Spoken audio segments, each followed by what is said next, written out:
So పర్సనల్గా 10th class వరకు చాలా మంచి మార్కులు వచ్చాయి. ఓకే.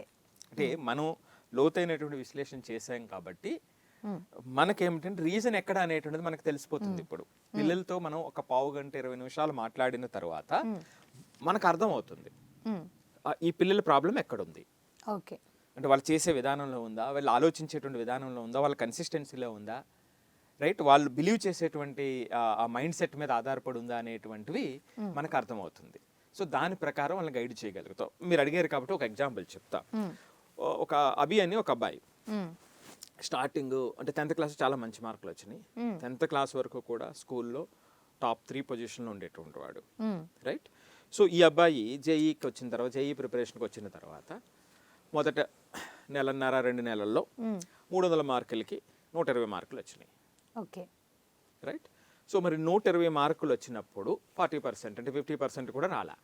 మరి ఈ అబ్బాయికి 10th క్లాస్ వరకు ఎంత పర్సెంటేజ్ ఉండేది అంటే 95 to 100 మధ్యలో ఉండేది. సూపర్. మరి అలాంటి పిల్లవాడు ఈ ఎగ్జామ్కి వచ్చిన రాసిన తర్వాత మొదటి వారం, రెండో వారం, అలా 3-4 వారాలు అయ్యేటప్పటికి అతని పర్సంటేజ్ ఎప్పుడు కూడా 40% మించి పెరగట్లా.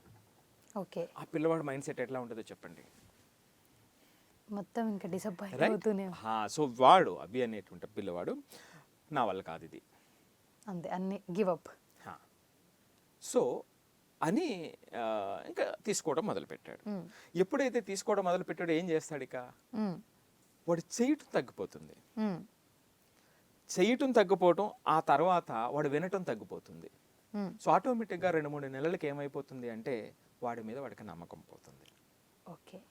కానీ ఇప్పుడు ఇది అడ్రస్ చేయకపోతే వాడు బిలీవ్ చేస్తాడు నాకు ఇది సామర్థ్యం లేదు అని. మిగిలిన 2 సంవత్సరాలు కూడా అంటే సుమారుగా సంవత్సరం మీద అంటే 20 నెలల పాటు ఇంకా అలా అంటే మైండ్ షట్ డౌన్తో ఉంటుంది. ఆ యాక్టివ్నెస్ పోతుంది, ప్యాసివ్ లెర్నర్ అయిపోతాడు. ఇది ఎవరు చూడరు. ఈ పిల్లవాడు మంచి పిల్లవాడు కాబట్టి పేరెంట్స్ అడిగితే ఏం చెప్తాడు, లేదు నాన్న నాకు అర్థం అవుతుంది అంటాడు. మరి ఇంకా గుచ్చి మార్కులు అడిగితే లేదు ఈసారి తక్కువ వచ్చినాయి నెక్స్ట్ టైం వస్తుంది అంటాడు. కొంతమంది పేరెంట్స్ ఎట్లా ఉంటారు, నాన్న నీకేం పర్వాలేదు, నీకు మార్కుల గురించి ఏం పట్టించుకోకు, నువ్వేం స్ట్రెస్ తీసుకోకు అంటారు. అక్కడ 2 విధాలు ఉంటాయి. వాడు మొత్తానికి వదిలేయచ్చు, లేదు కొంతమంది ఏమిటంటే ఆ స్ట్రెస్ తీసుకోకుండా కష్టపడేటువంటి వాళ్ళు కొంతమంది ఉండొచ్చు. కానీ ఇక్కడ చేసేటప్పుడు ఎంతైనా మీరు ఎంత చెప్పినానండి, పిల్లలకి ఆ సిగ్నిఫికెంట్ ఇంప్రూవ్మెంట్ కనబడితే తప్ప మోటివేషన్ రాదు.